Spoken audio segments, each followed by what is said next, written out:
Everyone, good morning. আবার চলে আসলাম নতুন আরেকটা ব্লগ নিয়ে। এখন বাজে 10টা। আমাদের ঘরে একজন মানুষ এসেছিলো, তার জন্য আমি চা করলাম। মালপোয়া, পিঠে, বিস্কুট, কেক এসব দিয়ে চা করে গিয়ে দিয়ে এসেছি। তো আমি আর চা খাইনি সকালবেলা, ইচ্ছে ছিল না, কারণ শরীরটা আমার অনেকটাই অসুস্থ। তোমরা আমার কথা শুনে বুঝতেই পারছো। কয়েকদিন ধরেই অনেক কিছুই ভেবেছিলাম তোমাদের সাথে শেয়ার করব। স্পা করা ভিডিও, স্কিন কেয়ার ভিডিও তো শেয়ার করতে পেরেছি এক এক করে। তো অনেক লেট করেই তোমাদের সাথে শেয়ার করেছি, মানে পোস্ট করতে পারছি না এমবি প্রবলেমের জন্য। ওই দিন পোস্ট করব ভেবেও পোস্ট করতে পারিনি, কারণ আমার রাত্রে 12টাতেই শেষ হয়ে গেছে। 7টার সময় পরে রাত্রে 12টাতেই শেষ হয়ে গেছে। আনলিমিটেড প্যাকটা 50 টাকার একটা পাওয়া যায়, ওটা আমি এয়ারটেলে ভরেছিলাম, কাজ করেনি। তাই আজকে আবার আমি জিও সিমে ওই আনলিমিটেড প্যাকটা ভরেছি, ভালোই কাজ করছে। ভিডিওগুলো এক এক করে পোস্ট করতে পারছি। তো হেয়ার স্পা ভিডিওটাও শেয়ার করেছি। তো এই ভিডিওটা তোমরা নেক্সট দেখতে পাবে। তো কয়েকদিন হয়েছে ব্লগগুলো আছে, তো পোস্ট করার জন্য রয়েছে, এডিট করার জন্য রয়েছে। তো শরীর ভালো না থাকলে তোমরা কি খাওয়া উচিত, কি খেলে ভালো লাগবে, তো আমি চেয়ে আজ রেসিপিটা তোমাদের সাথে শেয়ার করছি। ব্রেকফাস্টের জন্য খিচুড়ি। তো এই খিচুড়িটা অসুস্থ মানুষের জন্য ভালো, বয়স্ক মানুষের, বাচ্চাদের, বড়দের সবার জন্যই ভালো, কিন্তু অনেক হেলদি। তো এটাতে আমি নিয়েছি গাজর, আলু, চাল, মুগ ডাল, আর একটা কাঁচা লঙ্কা চিড়ে দিয়েছি, আর মটরশুঁটি দিয়েছি। কিন্তু ভালো করে ক্লিন করে জল দিয়ে একটু নুন দিয়ে দিয়েছি প্রেসার কুকারে। তো এখন সিটি দিয়ে দেবো 3-4টা। সিটি দেওয়ার পর তোমরা সিদ্ধটাও খেতে পারো। তো সর্দি লাগলে তো জানো, একটু চটপটা, একটু অন্যরকম খেতে ইচ্ছে করে। সিদ্ধটা আর খেতে ইচ্ছে করে না, তাই আমি ভাবলাম যে না, আমি সিদ্ধটা খাবো না।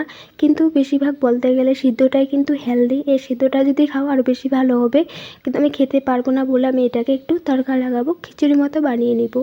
তো গরম জল করে রাখা আছে, তো গরম জল দিয়ে আমি একটু পাতলা করে নিব। দেখো কি সুন্দর ঝরঝরা হয়েছে, ফ্লাওয়ার মতো দেখা যাচ্ছে না? তো যাই হোক, সর্দির জন্য কতগুলো কথা আটকে আটকে যাচ্ছে, তোমরা বুঝে নিও। তো সর্দির জন্য আমি, মানে আমার শরীরটা অসুস্থর জন্য আমি কিন্তু অনেক কিছু ভিডিওই তোমাদের সাথে মানে শেয়ার করতে পারলাম না। সরস্বতী পুজো চলে আসলো, তো আমি ভেবেছিলাম যে মেকআপ ভিডিও তোমাদের সাথে শেয়ার করব, কিন্তু শরীরে জোরেই পাচ্ছি না যে মেকআপ ভিডিও তোমাদের সাথে শেয়ার করার মতো, মানে বসে করব যে। তো ভেবেছিলাম, হঠাৎ করে আমার রোগটা চলে আসলো। আর লাগবে না কেন, আমি স্পা ওই দিন অনেক টাইম লাগিয়ে করেছি, তো ঠান্ডাটা আমার বসে গেছে। তার মাঝে গাছপালাগুলো তো জল দেয়, জল মানে খুব মানে ইউজ করি, তো তাই ঠান্ডাটা বেশি লেগে গেছে। আর আমার ডাক্তার বলে দিয়েছিল যে ঠান্ডা থেকে একটু দূরেই থাকতে আমাকে। তো যাই হোক, মানে আমার সাইনাস প্রবলেমটা, মানে অল্প একটু ঠান্ডা লাগালেই আমার ঠান্ডা লেগে যায়। তো আমার দোষ এগুলো, নিজে বাঁচিয়ে চললে হয়তো লাগতো না। কিন্তু এখন সরস্বতী পুজোতে ভালোভাবে আমি ঘুরতে পারলেই হলো। তো যাই হোক, আমি দেখো খিচুড়িটা তরকারি দিচ্ছি, মানে সিদ্ধটা। তোমরা ওই সিদ্ধটা খাবে, বেশি ভালো হবে। তো আমার মুখের স্বাদের জন্য আমি এটা তরকা লাগিয়ে খিচুড়ি বানিয়ে নিচ্ছি। আচ্ছা, শুকনো লঙ্কা দিয়েছি, 5 ফোড়ন দিয়েছি, তো তরকা লাগাচ্ছি। হলুদটা আমি দেইনি, দিব এখন।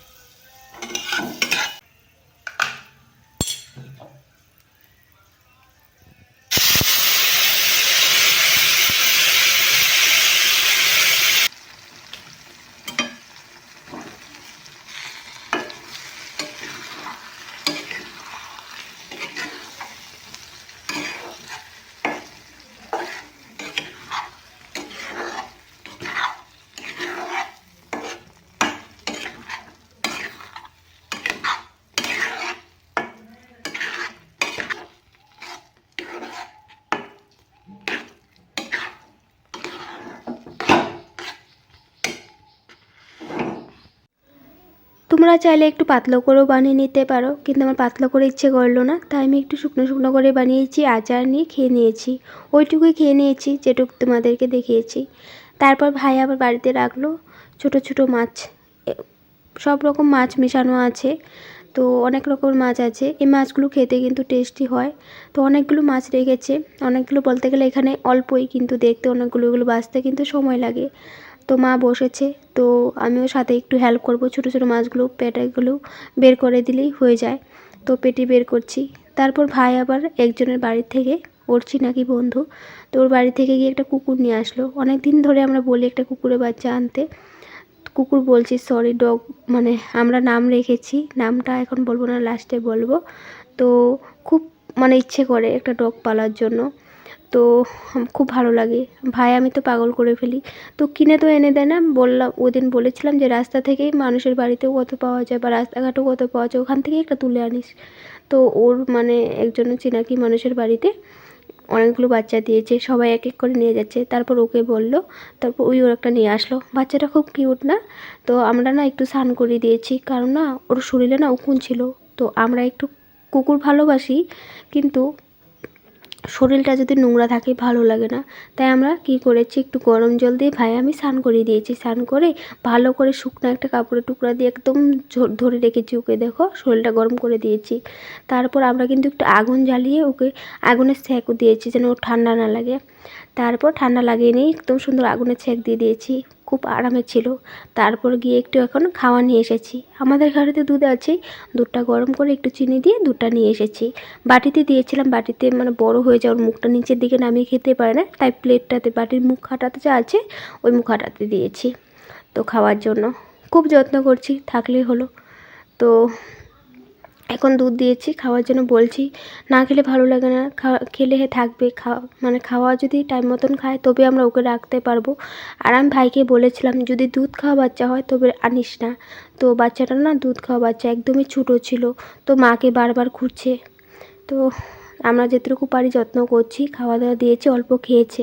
তারপর না ঘুমায়, একটু পর পর ঘুমিয়ে থাকে, একদম ছোটো বাচ্চারা যেরকম করে এরকম করে। আর দেখো মা রান্না বাড়াটা করে নিয়েছিল মাছ, তো কয়েকটা মাছ ভাজা দিয়েছে, আবার ছোটো মাছ, মানে ছোটো মাছই তো সবগুলো, একদম ছোটো মাছগুলো ভাজা করেছি একটু পেঁয়াজ দিয়ে, খুব ভালো লেগেছে খেতে। আর চচ্চড়ি করেছি অল্প, আর যেগুলো একটু বড় সাইজের ছিল ওটা দিয়ে মা একটু মানে ঝুলের মতো করেছে, মানে খুব টেস্টি হয়েছিল। আমি মাকে মানে বলছিলাম যখন মাছটি বাছছিলাম, মা আমি দুজনে, মানে আমরা ছোটোবেলাতে যে আমাদের এখানে পিছন দিকে অনেক মানে পাথার বললে আমাদের এখানে পাথার, ফিচারি, ছোটো ছোটো ফিচারি, মানে জল জমে থাকে আর এইগুলো মাছ থাকতো, ধরে আনতাম ভাই আমি গিয়ে ধরে আনতাম। তারপর মা না এরকম রান্না করতো, খুব মানে খাওয়াগুলো ইচ্ছে করছিলো খাই। তো মাকে বলেছে ওরকম করে রান্না করবে, তো মা ওরকম করে রান্না করেছে, খুব টেস্টি হয়েছিল। সর্দির মুখে খেতে একদম ভালো লেগে গেছে। তারপরে যে মেহমান দেখো খুব ঘোরাঘুরি করছে, খাওয়া দাওয়া করেছে, আগুনের সেঁক দিয়েছিলাম। তারপরে এখন কারখানা ঘরে কাজ হচ্ছে, কারখানা ঘরে যায়, আগুন তাপিয়ে আবার বাইরে চলে আসে। এখন বাবার পিছে পিছে ঘুরছে বাবাকে দেখে, বাবাকেই মাত্রই দেখা হলো বাবার সাথে। তো যেরকম করছে, যেরকম বাবার সাথেই এসেছে নাকি ওই বাবার পিছে পিছে ঘুরছে। তো যাই হোক, ভালোই লাগলো যে মানে যেরকম আমাদের সাথে মিশামিশিটা করছে, ভালোভাবে মেশামেশি করবে। আর তো কামড় দেয় না, অনেক বাচ্চা কুকুর কামড় দেয় আবার। তো খুব ভালো, কুকুরটা খুব ভালো লাগে, পিছে পিছে দৌড়ে দৌড়ে যাচ্ছে বাবার, ওই দেখো যেমন বাবার সাথেই এসেছে, একদম পুরনো চিনাকি এরকম মনে হচ্ছে। তো যাই হোক, তারপর পরের দিন সকাল হলো, ওই দিনের ব্লগটা ওখানেই শেষ। তো কুকুরটা এত জ্বালাচ্ছিল রাত্রে, তো রাত্রে অনেক জ্বালা যন্ত্রণা দিয়েছিল, মাকে খুঁজছিল, ছোটো বাচ্চা কুকুর দেখো তো কত ছোটো, তো মাকে খুঁজছিল। মাকে তো খুঁজবেই, দুধ খাওয়া বাচ্চা শিশু, মার সামনে থেকে নিয়ে আসলে মাকে তো সারা রাত্র খুঁজেছে। তো আমরা খুব যত্ন করে রেখেছি রাত্রটা, কিন্তু ওই থাকছে না, ও বাইরে দৌড়ে চলে আসে মাকে খুঁজে চারদিকে বাইরে। তারপর কারখানা ঘরে নিয়ে একটু আগুন তাপিয়ে ওকে গরম সেঁক দিয়েছি, অল্প টাইম বসে আছিলাম সামনে, তো সবাই মানে ওর পিছিয়ে লেগে আছে। তো ও মানে পুরোটা রাত্র চিকড়ি করেছে, ও মাকেই খুঁজছে, যতই আমি যত্ন করি যত গুছিয়ে করি থাকছেই না। তারপর রাত্রটা পার হলো, সকালবেলা ঘুমাচ্ছিল, পুরো রাত্র আমাদেরকে ঘুমাতে দেয় নাই, সকালবেলা ঘুমাচ্ছিল। তারপর ভাই একটু ডেকে আনলো, একটু খাওয়া দিয়েছি। খাওয়াটা খাওয়ার পরে একটু পর পর যে হুলস্থুল করছে, খাওয়াটা ভালো করে খায়নি, দুধ দিয়েছি দুধটা ভালো করে খায়নি, অল্প একটু খেয়ে যে মাকে খুঁজছে এরকম চিকড়ি করছে, যেরকম করছিল মানে কামড় দিয়ে দিবে। তারপর ভাইকে বললাম একটু রশি লাগিয়ে ওকে বেঁধে রাখ, কারণ উপায় নেই এখন, ও যদি কামড় লাগিয়ে দেয় আমাদের আবার ইঞ্জেকশন নিতে হবে, ওটারও টেনশন হচ্ছিলো। দেখো তোমরা নিজেই কিরম পাগলামি করছিলো, এখন তো কমই দেখছো, সকালবেলা যা করছিলো মানে বলার মতো না। তারপর ভাই নগাঁও গিয়েছিল, নগাঁ থেকে এসেছে, বললাম মুখের মনন করছে, খেতেও চায় না, মাকেই খুঁজছে সারা বাড়িতে, আর হুলস্থুল করছে আর কাঁদছে, তো দিয়ে আয় গিয়ে। তো ভাই গিয়ে আবার ব্যাগে করে মানে যেখান থেকে এনেছিল ওখানে ওর মার কাছে দিয়ে এসেছে। তো ওখানে আবার ঠিকই মিলে গেছে, ওর বন্ধু বান্ধব আরও ছিল যে ওদের সাথে মিলে গেছে, আমাদের বাড়িতে তো আর নেই তাই। তো যাই হোক, তারপর ভাই আমি একটু দুপুর দিকে ঘুরতে গেলাম, আমাদের পিছন দিকে যে দেখো তোমাদেরকে খেতি বাতিগুলো দেখাই। আমাদের জানলা দিয়ে দেখা যায় না, অনেকটাই দূর, আমরা হাঁটতে হাঁটতে অনেকটাই দূর এসে গেছি। তো ঘুরছি, ভাই আমি একটু ঘুরতে আসলাম, তো ভালো করে ভিডিওটা করা হয়নি। তো আরেকদিন যাব, সুন্দর করে তোমাদের সাথে ভিডিও করে শেয়ার করব। কবে যাই, তো শরীরটা ভালো করে ঠিক হয়ে গেলে তারপরেই যাব। ভাই বলছি একটু হাঁটাচলা কর, শরীরটা ভালো লাগবে। তো উইও মানে একটু এখন যোগা করে সব কিছু মেনটেন করে চলে, তো তাই আমাকেও বলে। তো যাই হোক, তোর সাথে আমি একটু হেঁটে হেঁটে গিয়েছি, ভালোই লাগছে হেঁটে হেঁটে। আর এখানে দেখো বিন লাগানো আছে, বিন গাছ এগুলো, তো এখনও ছোটো আছে, অনেকগুলো হবে। তো ভালোই লাগলো খেতে এসে, কিন্তু ভালো করে ভিডিও করিনি, আর অল্প অল্প করে তোমাদের সাথে শেয়ার করলাম, কারণ শরীর ভালো না থাকলে কিছুই ভালো লাগে না, সত্যি, যেটা সত্যি কথা।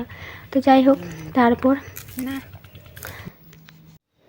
হয়ে গেল সন্ধ্যা, তো কিছুই খেতে ইচ্ছে করছে না সর্দির মুখের জন্য।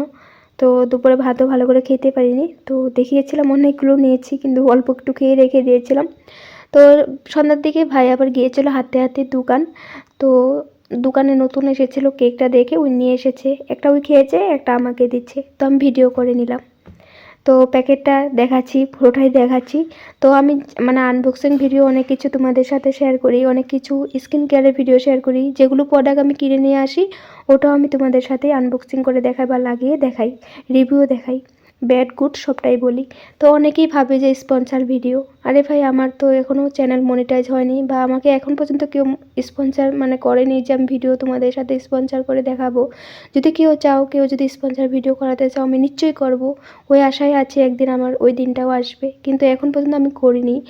তো যাই হোক, তো তোমাদের সাথে কয়েকদিন ধরে একটা কথা ভাবছি বলবো, তো আজকে বলছি। এই যে মোনালিসাকে সবাই চিনো, সবাই জানো, ভাইরাল একদিনের মধ্যেই, একদিন বলতেও কম হবে, 2-3 ঘন্টার ভিতরে যেমন ভাইরাল, একজন মানুষের জন্যই হয়েছে প্রথম ভাইরাল, তারপর এক এক করে পুরো দুনিয়ার মানুষ ওকে ভাইরাল করে দিয়েছে। তো মানুষই কিন্তু পারে একজন মানুষকে ভাইরাল করে দিতে, তোমরা চাইলে আমাকেও ভাইরাল করে দিতে পারো, আমার ভিডিওগুলোও ভাইরাল করে দিতে পারো, কিন্তু আমার ওই সৌভাগ্য কোথায়। আর এই যে মোনালিসা কোনোদিনও হয়তো ভাবেনি, ঘর থেকে যখন বেরিয়ে গিয়েছিল তখনও হয়তো ভাবেনি এই কুম্ভ মেলাতে, কুম্ভ তীর্থস্থানে গিয়ে ওর জীবন বদলে যাবে, রাতারাত ও হয়ে গেছে ভাইরাল, ও হয়ে গেছে সেলিব্রিটি, ইনস্টাগ্রামে হয়ে গেছে 1 মিলিয়ন ফলোয়ার্স, ধামালি কথা নয়। কোনোদিনও হয়তো ভাবেনি, বেশি পড়াশোনাও করেনি, মালা বিক্রি করে, একদম গরিব ঘরের মানুষ। হ্যাঁ, মানুষ আগে যেতে লাগে, গরিবেরাই সবসময় আগে যাক, এটাই সবসময় ভগবান থেকে চাইবো।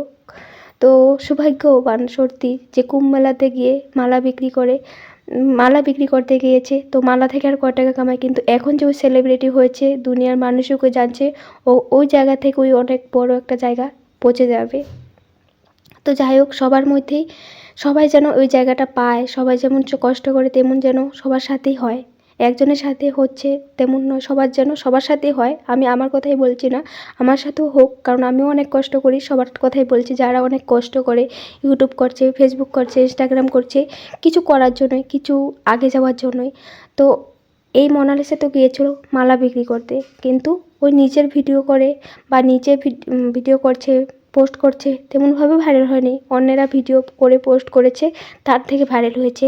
কিন্তু ভাইরাল করেছে কারা? তোমরা সবাই মিলে করেছো, তাই তোমরা চাইলে সবাইকে ভাইরাল করতে পারো, যারা কষ্ট করছে, কষ্ট করে যাচ্ছে, তোমরা চাইলে কিন্তু তাদেরকে ওই জায়গাতে পৌঁছাতে পারো, যেমন মোনালিসা পৌঁছেছে। মোনালিসার মতন যেন আরও মোনালিসা বেরিয়ে যাক, সবাই যেন আগে যেতে পারে যারা কষ্ট করে। আর আমিও অনেক দিন ধরে কষ্ট করছি, ইউটিউবে করছি, ইনস্টাগ্রাম আছে, ফেসবুক বেশি দিন নয়, ইনস্টাগ্রামটাও আমার বেশি দিন নয়, কিন্তু ইউটিউবে আমার হয়েছে কতদিন। তাই সবাই থেকেই এটাই সবাইকে রিকোয়েস্ট করবো যেন সবাই আমার ভিডিওগুলো দেখে, আমাকেও একটু সাপোর্ট করে, আমাকে একটু আগে নিয়ে যায়। তো রাতারাত মোনালিসার মতো তো 1 মিলিয়ন হয়ে যাবে না আমার ফলোয়ার্স, তো মোনালিসার সাথে সেটা হয়েছে, কারণ ও তো গিয়েছে তেমন একটা জায়গাতে, যেটা হলো একটা পবিত্র স্থান, কুম্ভ মেলা, কুম্ভ তীর্থস্থান, যেখানে মানুষের সাথে সবসময় ভালোই হবে। তো তার জন্যই তার সাথে হয়তো ভালো হয়েছে। তো আমরা তো পাপি, ঘরে বসে আর ভিডিও করছি আর বক বক করছি। তো যাই হোক, যেটাই হয়, কষ্ট তো সবাই করে। তো আমরা তো আর যেতে পারছি না কুম্ভ মেলাতে, ঘরে বসেই ভিডিও দেখি, ঘরে বসেই ভগবানের আরাধনা করি। তো আর যা কুম্ভ মেলাতে দেখছি, মানুষের ভিড় বাটা, ধাক্কাধাক্কি, বয়স্ক মানুষরা পড়ে যাচ্ছে, অনেকের অনেক অসুবিধা দেখছি, অনেক হুলস্থুল দেখছি। তো এগুলো দেখো ভালো লাগে না, একটা সিরিয়ালভাবে লাইন বেঁধে দিতে লাগছিলো, বা মানুষের যা ভিড়ভাট্টা দেখছি ওগুলো দেখে আর ভালো লাগে না। তো জায়গাটা তো অনেক পবিত্র জায়গা, অনেক মানে মানুষের যেন সবাই সুস্থভাবে ঘরে আসতে পারে, ওটাই কামনা করব ভগবান থেকে। আর মোনালিসার মতন যেন সবাই ভাইরাল হয়। মোনালিসা চোখের জন্য ভাইরাল হয়েছে, মানুষের জন্য, মানুষের গুণের জন্য, কিছু না কিছুর জন্য ভাইরাল হতে পারে। বা রূপ দিয়ে তো সব হয় না, তো অনেকে অনেক কষ্ট করে অনেক কিছু মানে ভিডিও করে, অনেক কিছু, যেমন আমি ব্লগ করছি, অনেকে রিলস করছে, আমিও করি। তো সবাই যেন ভাইরাল হয় মোনালিসার মতো। তো কেউ রূপের জন্য হয়, কেউ চোখের জন্য হয়, কেউ গুণের জন্য হয়। তো ওটা তোমরাই করতে পারবে ভাইরাল। তাই রিকোয়েস্ট করব তোমরা আমার ভিডিওগুলো দেখো, আমাকেও আগে নিয়ে যাও সবার মতো। তো আজ এখানেই রাখছি, দেখা হবে নেক্সট ব্লগে। Bye bye.